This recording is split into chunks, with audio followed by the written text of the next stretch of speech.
Hello and welcome to Wisdom Classes by Harish Sharma. Dear students, as it is very clear, जिस time का हम wait कर रहे हैं इतने टाइम से जिस चीज़ के लिए हम ये इतनी वीडियोस बना रहे हैं उसका टाइम आ चुका है। कल आपका एग्ज़ाम है, ठीक है। मैंने अभी एक वीडियो अपलोड की है जिसमें मैंने आपको कुछ एग्ज़ाम की थोड़ी सी टैक्टिक्स और ट्रिक्स बताई हैं। जिन बच्चों को पहले से आती होंगी वेल एंड गुड बेटा, ठीक है। कुछ बच्चे होते हैं जो थोड़े से घबरा जाते हैं, तो उनके लिए डेफिनेटली वो वीडियो बहुत हेल्प करने वाली है, तो वो वीडियो आप ज़रूर देखें। आज हम according to our plan chapter 7 geography से, जो लास्ट चैप्टर होगा हमारी तरफ से जिसको हम डिस्कस करने जा रहे हैं, हम क्या कर रहे हैं बेटा, we are discussing the chapter having taken some MCQs हमने लिए हुए हैं, लेकिन हम कोशिश करते हैं कि कुछ अंदर से भी चीज़ें उसके साथ हम अटैच करके एक्सप्लेन कर दें, ठीक है। तो चलिए, कल के एग्ज़ाम की तैयारी लगभग पूरी हो चुकी होगी, तो एक बार इस वीडियो को भी आप देख लेना, ठीक है, एक रिवीजन के तौर पर, जिससे आपका वो चैप्टर भी कंप्लीट हो जाएगा। वीडियो को ज़्यादा से ज़्यादा सब्सक्राइब करें बेटा, लाइक शेयर और कमेंट करना ना भूलें। मैं रोज़ बोल रहा हूँ, लेकिन अभी भी बहुत सारे बच्चे हैं जो लाइक भी नहीं करते हैं बेटा। देखने के बाद एक लाइक नहीं लग रहा तो डिसलाइक कर दो, कोई दिक्कत नहीं है बेटा। डिसलाइक करोगे तो भी मुझे लगेगा कि चलिए कुछ तो बच्चे ने अपनी तरफ से दिया है, इट डजेंट मैटर, ठीक है। तो आप as you wish you can do. So let's begin our class of the day. जैसा कि आपको पता है, चैप्टर हम पढ़ रहे हैं लाइफलाइन ऑफ नेशनल इकॉनमी की बात कर रहे हैं हम, जिसमें हम सारे बेटा ट्रांसपोर्टेशन पढ़ते हैं, रोडवेज, एयरवेज, वाटरवेज, ठीक है, रेलवेज, और एक फिफ्थ जो आपने 6th-7th क्लास में कभी नहीं पढ़ा था, क्योंकि ये टॉपिक 6th-7th में भी आता है, बट वहाँ थोड़ा सा छोटा आता है। तो यहाँ हम एक पाइपलाइन नाम की एक और ट्रांसपोर्टेशन सिस्टम को डिस्कस करते हैं। तो which is the cheapest mode of transportation in India, बताइए बेटा। Option A waterways, option B roadways, option C railways and option D airways. तो चलिए, सही आंसर हो जाएगा हमारा option number A, waterways cheapest होता है। Question number 2, which one of the following states is not connected with the HVJ pipeline. Hazira Vijapur Jagdishpur pipeline पूरा नाम है। क्वेश्चन एक रखा ही मिलेगा इस चैप्टर से, पाइपलाइन से रिलेटेड, ठीक है। तो बताइए इसका आंसर बेटा क्या होगा क्विकली। तो इन्होंने पूछा है इज नॉट, तो इज नॉट की जब हम बात करते हैं तो यहां चला जाएगा हमारा ऑप्शन बी, महाराष्ट्र की तरफ हम जाएंगे। क्वेश्चन नंबर 3 है, name the biggest port of India. Name the biggest port of India. New Mangalore, Haldia, Kochi, Mumbai. और एक बात आपको बता दूं बेटा, ये पोर्ट्स कहाँ लोकेट हैं ये भी आपको पता होना चाहिए, ठीक है, क्योंकि मैप में ये क्वेश्चन आते हैं और दिए हुए भी हैं आपके कोर्स में। तो चलिए, इसका आंसर हो जाता है मुंबई, बिगेस्ट पोर्ट में काउंट होता है बेटा मुंबई, ओके। इसी के साथ चलते हैं हम question number next, question number 4, which is the premier iron ore exporting port of the country. Country अपने इंडिया की हम बात कर रहे हैं। Premier iron ore exporting port of the country. तो क्विकली आप आंसर दीजिए। Next I am going to tick here the right answer. Option number B is the right answer of this question number 4। Tick लगाते रहिए, marks अपने देखते रहिए, क्या score आपका बन रहा है।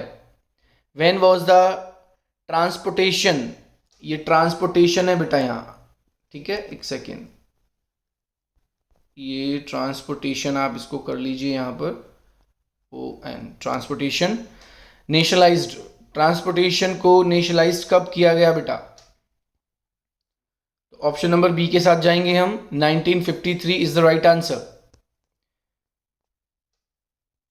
चलिए, एजर्शन रीजन बेस्ड क्वेश्चन है, बहुत सारे हमने किए हैं पहली वीडियोस में भी। International trade is considered the economic barometer for a country. बिल्कुल सही है, बात बिल्कुल सही है। इंटरनेशनल ट्रेड कंसीडर किया जाता है किसी भी इकोनॉमी का एक बैरोमीटर है। Reason, advancement of international trade of a country is an index to its economic prosperity. 100% both are correct, और आर उसकी करेक्ट एक्सप्लेनेशन भी है, ठीक है। मैंने इस बार थोड़ा जल्दी आपको आंसर दे दिया, कोई बात नहीं। विच is the longest highway of India? बताइए बेटा, विच is the longest highway of India? मैं आपको बता दूं, जो भी बच्चे पुरानी बुक्स लेकर बैठे हुए होंगे, पहली बात, जिन्होंने कभी पहले ने NH7 का नाम सुना होगा, दूसरी बात, तो उनके लिए एक बात बता दूं, ऑप्शन में NH7 वगैरह मैंने रखा ही नहीं है। तो जिन बच्चों के पास न्यू बुक्स हैं या जिन्होंने अच्छे से पढ़ा है, उनको पता होगा कि NH44 हमारा लॉन्गेस्ट हाईवे है भारत का। कमेंट बॉक्स में आप लोग क्या बताएंगे, ये कहाँ से कहाँ तक हो गया है? ठीक है, ये जम्मू कश्मीर से कन्याकुमारी तक था पहले, लेकिन अभी इसमें आगे कॉरिडोर और ऐड कर दिया गया है, इसलिए ही ये NH44 में चेंज हो गया है। तो कहाँ से कहाँ तक है फाइनली, ये आप मुझे बताएंगे। क्वेश्चन नंबर 8 है, स्टार्टिंग में ही आपका ब्लैंक है। Is the biggest port while Kandla is the tidal port in? चलिए बताइए बेटा, इसमें पोर्ट का नेम के साथ साथ उसकी जगह का नेम आपको मेंशन किया हुआ है, तो आपको आंसर देना है। आपने लगा लिया होगा टिक अपना, तो ये हम बात करेंगे ऑप्शन नंबर बी की, मुंबई है। ठीक है, और इधर आएगा आपका Gujarat. Question number 9, when was first railway line lane down in India? आपको बता दूं, अंग्रेजों के टाइम पर भारत में पहली बार रेलवे लाइन को बिछाया गया था, डाला गया था। उन्होंने अपने कुछ पर्पसेस के लिए, सामान को इधर से उधर पहुंचाने के लिए, ट्रांसपोर्टेशन के लिए उन्होंने लेन डाउन किया था, राइट? तो बताइए इसका आंसर क्या होगा बेटा? क्वेश्चन नंबर 9 का आंसर होगा ऑप्शन नंबर सी, 1853। तो यहां से क्वेश्चन और बनता है कि वैसे आपके इस चैप्टर में तो नहीं है, लेकिन बस मुझे लग रहा है कि आपको ये पता होना चाहिए कि उस समय कौन था, अंग्रेज अधिकारी कौन था, अंग्रेजों की तरफ से गवर्नर टाइप कौन इंसान था? तो लॉर्ड डलहौजी के टाइम पर 1853 में हमारे यहाँ पर रेलवे लाइन को बिछाया गया। कहाँ पर बिछाया गया, उसके लिए आगे मैंने क्वेश्चन डाला हुआ है, तो वो आगे मिल जाएगा आपको, तो वहाँ आप आंसर देंगे, तब मैं आपको आंसर बताऊंगा। ओके स्टूडेंट्स, तो क्वेश्चन नंबर 10 की तरफ हम आए हैं। In how many zones the Indian railways is now recognised? बिल्कुल, बहुत अच्छा क्वेश्चन है बेटा।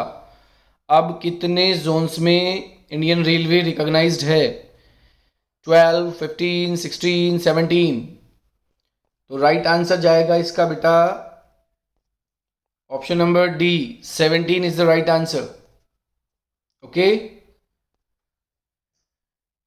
Question number 11, Kerala. देखिए जी, केरला का ए हमने गायब कर दिया, यहां से ए हम लगा देंगे। Kerala has the highest density of roads in India. True और फॉल्स आपको बताना है, ये ट्रू है या ये फॉल्स है। दो ही चीजें हैं, तो ठीक है। TRUE, ये थोड़ा टाइप हो जाता है बेटा, तो इसको समझ लेना, ठीक है। ट्योर है ये, जबकि TRUE होना चाहिए, मैंने यहाँ करेक्ट कर दिया है, तो it doesn't matter now. Option है इसका ये true. Which of the following is an inland riverine port? तो बताइए इनमें से कौन सा इनलैंड रिवराइन पोर्ट है। एक नंबर में ये क्वेश्चन भी आता है, what is an inland riverine port, तो इसको गो थ्रू कर लेना। ओके,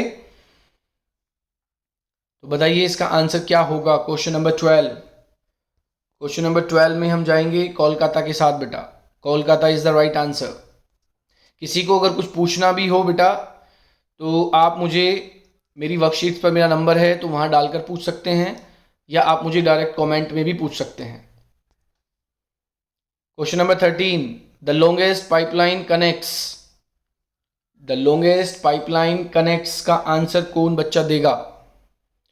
अब मुझे ये फिलहाल तो पता नहीं चल रहा है, because it's not live class, लेकिन मुझे कमेंट में पता चलता है, उसमें एक दो बच्चे हैं वो अक्सर आंसर देते ही हैं। केशव ने भी कई बार आंसर दिए हैं, केशव चौधरी है एक बच्चा अनिकेत है, उसने आंसर दिए हैं। ठीक है, तो चलिए, हजीरा टू जगदीशपुर,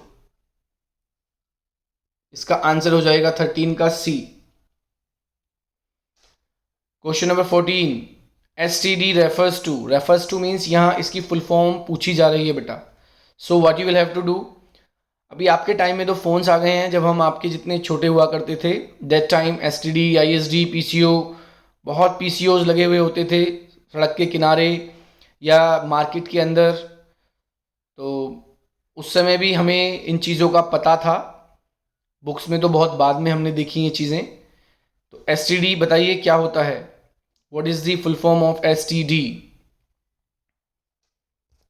चलिए, ये कम्युनिकेशन से रिलेटेड है, आपका फ़ोन से रिलेटेड है, तो सब्सक्राइब ट्रंक डायलिंग इसकी फुल फॉर्म होती है। Option number B is the right answer. Question number 15, the first train was steamed off from. देखिए, मैं आपसे बोल रहा था कि ये क्वेश्चन डाला हुआ है इसमें, जो 1853 में लॉर्ड डलहौजी के टाइम पर अंग्रेज यहाँ पर रूल कर रहे थे। तो कहाँ से कहाँ तक फर्स्ट ट्रेन को स्टीम्ड ऑफ किया गया, आंसर रीड कर लीजिए। चलिए, अब मैं टिक कर लेता हूं बेटा। मुंबई टू ठाणे पहली ट्रेन को रन कराया गया भारत के अंदर अंग्रेजों के द्वारा। Next question is northern terminal of the north south corridor. Question important है, मैं आपको बता दूं, ठीक है। ये एजर्शन रीजन में भी आ जाते हैं इस तरह के क्वेश्चन डायरेक्ट। तो इसका राइट आंसर हो जाता है बेटा Srinagar. Question number 16, option number B. Question number 17, which is the oldest artificial sea port of India. ध्यान से सुन लीजिए, ओल्डेस्ट भी है और आर्टिफिशियल भी है, तो क्या इसका आंसर होगा? कोची, चेन्नई, कोलकाता, मारमगाओ। इसका राइट आंसर होगा Chennai, option number B. Question number 17 के ऑप्शन नंबर बी पर हमने टिक लगाया है, this is the correct answer. एक क्वेश्चन वाटरवेज से है हमारे पास। The Ganga river between Allahabad, अभी उसका नाम प्रयागराज हो गया है बेटा, and Haldia is declared as the, क्या डिक्लेयर किया गया है इसको? क्वेश्चन नंबर 18 का आंसर बताइए बच्चों। नेशनल वाटरवे नंबर 1 इसको डिक्लेयर किया गया है। Question number 19 assertion reason based है। Initial cost of laying pipelines is less but subsequent running cost are maximum. Okay, reason है pipelines do not facilitate easy transportation of goods. बताइए बेटा, तो आप क्या करेंगे इसके लिए? ऑप्शंस आपको पता ही होते हैं, ये इसके ऑप्शंस हैं। मैं कमेंट बॉक्स में उम्मीद करता हूं कि आप मुझे कमेंट बॉक्स में बताएंगे इसका आंसर। इसका आंसर क्या है कमेंट बॉक्स में, आई विल बी वेटिंग। ठीक है, ये इसके ऑप्शंस हैं। इसके ऑप्शन ध्यान से देख लीजिए, both A and R are false. इसमें बस ये चेंज है बेटा, ये दोनों फॉल्स भी हो सकते हैं। ओके,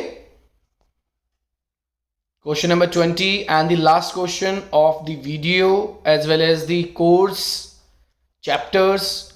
एक चैप्टर मैंने आपको बताया था आउटकम्स ऑफ डेमोक्रेसी, उसमें ऐसा कोई नहीं बनता है एमसीक्यूज बेटा, वो जिसको आउटकम्स आते हैं अच्छे से, ठीक है। Economy, equality, accommodation of diversity, जिसको भी ये सब आते हैं, वो बच्चा अगर कोई आता भी है कोई गलती से एमसीक्यू तो वो कर देगा। चलिए, Punjab has the lowest density of roads in India. क्या बात कर रहे हैं, पंजाब में, ओहो हो, मतलब ही नहीं होता। और मतलब ही नहीं होता तो आंसर किसकी तरफ जाएगा? फॉल्स की तरफ जाएगा। तो फिर सही क्या होगा? चलिए सही भी बताते हैं बेटा। सही आंसर होगा इसका Jammu and Kashmir. Jammu and Kashmir is the right answer. Okay, तो चिल्ड्रन, ये हमारी 20 क्वेश्चंस जिसमें हमने चैप्टर को कवर किया है। मैं थोड़ा सा बता दूं बेटा, इसमें जो क्वेश्चन बनते हैं वो ये बनते हैं कि ये ट्रांसपोर्टेशन इससे क्यों अच्छा है, रेलवे रोडवेज से क्यों अच्छा है, ठीक है, वाटरवेज एयरवेज से क्यों अच्छा है, या एयरवेज ओनली क्यों अच्छा है। ठीक है, एक क्वेश्चन इसमें आपका डायरेक्ट बनता है कि फिजियोग्राफिक और एडमिनिस्ट्रेटिव क्या प्रॉब्लम्स हैं जो रेलवे को फेस करनी पड़ती हैं। तो उसमें आपका लैंड से रिलेटेड टोटल आप आंसर लिख देना, एडमिनिस्ट्रेशन में आप लिख देना चैन पुलिंग करते हैं लोग, स्टीलिंग हो जाती है, चोरी कर लेते हैं, है ना, रोबरी हो जाती है ट्रेन में, तो ये वाली चीज़ें उसके अंदर आ जाएंगी, राइट। पाइपलाइन क्यों अच्छी है? क्योंकि देखिए बहुत ज़्यादा उसमें कोई ट्रैफिक जाम जैसी प्रॉब्लम नहीं है, पहली चीज़। चीज़ें उसमें कोई हार्ड एंड फास्ट नहीं, हम हार्ड नहीं भेज रहे हैं, हम उसमें स्लरी या लिक्विड चीज़ें उसमें हम भेजते हैं, है ना। और इनिशियल कॉस्ट ज़्यादा है लेकिन बाद में मेंटेनेंस उसका बहुत कम हो जाता है। तो बेटा ऐसे क्वेश्चंस इस चैप्टर के अंदर से बनते हैं, बहुत इजी क्वेश्चंस आते हैं, डोंट वरी। ओ ये कॉलम रोज खुल जाता है, डू योर सेल्फ। कोई बात नहीं बेटा, आज की बात है बस। आज के बाद पूरी जिंदगी भर के लिए आपकी मार्कशीट पर जो डिजिट लिख जाएंगी उनको आप ना वाइटनर लगाकर चेंज नहीं कर सकते, है ना। जैसे कर देते हो ना आप गड़बड़, वाइटनर लगा के चेंज कर लेते हो अपने गलत किए हुए आंसर को, इसके बाद नहीं हो। इसलिए डू योर सेल्फ बहुत जरूरी होता है। एक ये है बेटा, choose the correctly matched pair about the ports of India from the following options.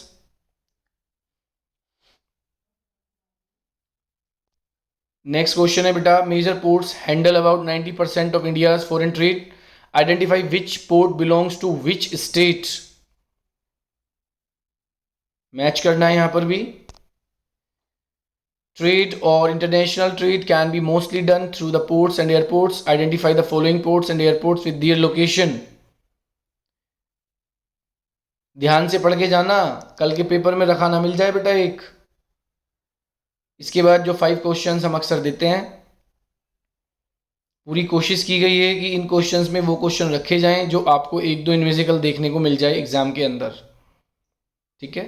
एक बच्चे की रिक्वेस्ट और सजेशन था कि सर एक वीडियो बना दीजिए जिसमें मोस्ट इंपॉर्टेंट चीज़ें हों, तो मैं उस बच्चे को बता दूं बेटा, जितने भी क्वेश्चंस मैंने बाद में दिए हैं या मैंने एक्सप्लेनेशन दी हैं, आपने अगर उनसे रिलेटेड तैयारियां की हुई हैं तो you don't no need to worry, you are going to crack and the rock in the exam बेटा, बहुत अच्छे से आप करने वाले हैं। तो हमारी फाइट ऑलवेज 100 आउट ऑफ 100 की रहती है। Those students who have taken class from me specially, they know very well कि हम 100 आउट ऑफ 100 के लिए वर्क करते हैं, जो बच्चे रियल में अपने आप को मेरिट में ले जाना चाहते हैं। तो यहाँ मोस्ट इंपोर्टेंट जैसा कुछ सच, ये क्वेश्चन इसलिए बनते हैं जो आपके एमसीक्यूज फॉर्म में होते हैं, ये बड़े लिमिटेड अमाउंट में होते हैं चैप्टर के अंदर, ठीक है। तो ये बच्चों के रिवीजन के लिए मोस्ट इंपोर्टेंट एमसीक्यूज टाइप हमने एक सीरीज चलाई थी जो आज खत्म होती है यहाँ पर, ओके। तो क्वेश्चन आपने पढ़ लिए होंगे बेटा, ये काम करना बिल्कुल ना भूलें क्योंकि आज आपका पेपर कल इस सब्जेक्ट का होने वाला है। तो ये एक अच्छा काम जरूर कर लेना, इनको शेयर कर देना आज जितना हो सके, जो बच्चे गो थ्रू कर सकते हैं, ठीक है। सब्सक्राइब कर लेंगे न्यू जो भी व्यूअर्स हैं, लाइक और कमेंट करना बिल्कुल ना भूलें बेटा। And thanks for watching these all videos and my dear students, Wisdom Classes welcomes you all every time. As I told you in very first video that from the very 1st April you are going to get your 11th class English, 9th class English, 10th class English। जो बच्चे 9 से 10th में आएंगे उनको ये videos आप share कर दीजिए ज़्यादा से ज़्यादा बेटा, ठीक है। 12th class English, और आफ्टर सम टाइम और सून मैथ्स एंड साइंस कुछ क्लासेस यहाँ आपको देखने को लिए रेगुलर मिलेंगी। तो चलिए बेटा, इसी के साथ हम आज की वीडियो के साथ आपको बहुत अच्छी शुभकामनाओं के साथ यहीं पर ओवर करते हैं। अपने आप को फिट रखिए, फाइन रखिए, ओके। और अपने चारों तरफ कोशिश कीजिए सफाई बनी रहे। Take care.